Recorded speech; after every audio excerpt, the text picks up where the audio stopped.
এই কবিতাটা রবীন্দ্রনাথের জীবনে প্রায় একটা ডিপারচার পয়েন্ট, একটা টার্নিং পয়েন্ট হিসেবে আমরা চিহ্নিত করতে পারি, যেখানে ওয়ার্ল্ড পলিটিক্সে রবীন্দ্রনাথ সরাসরি ইন্টারভিউ করছেন, কমেন্ট্রি করছেন, শেপ দিতে চাইছেন, রেজিস্ট করতে চাইছেন, এক ধরনের প্রতিরোধ তৈরি করে তুলতে চাইছেন তার নিজের কাজের মধ্যে দিয়ে, এবং একটা কটাক্ষ তিনি করছেন শেষ লাইনে এই কবিতাটা, যে কবি দল অর্থাৎ যারা এক্সিস্টিং পোয়েট রয়েছেন তারা শ্মশান কুকুরদের চিৎকার তুলে আনছে, মানুষের যে এই কান্না, মানুষের যে এই দুঃখ, যন্ত্রণা, বেদনা।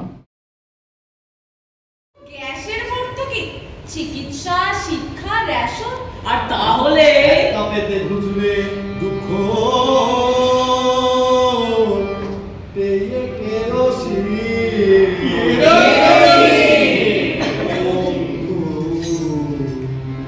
আসছে আছে দিন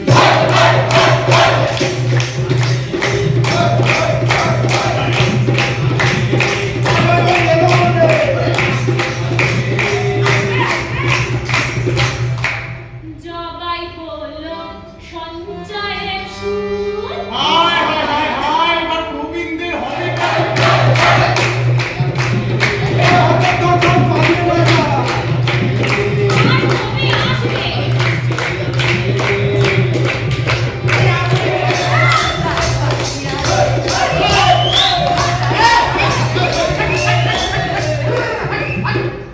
আটাল দিবে বৃষ্টির সময় দেখিস নি, পূর্ব পশ্চিম, পূর্ব থেকে পশ্চিম, উত্তর থেকে দক্ষিণ সব ভেসে গেছে।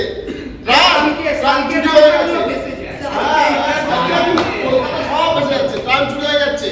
আমফানের ট্রান এখনো পৌঁছয়নি বললে অ্যামাজন তো বটেই, কলকাতায় জল তুই ওই তো বললো হাওড়া সালকিয়া সব ভেসে গেছে।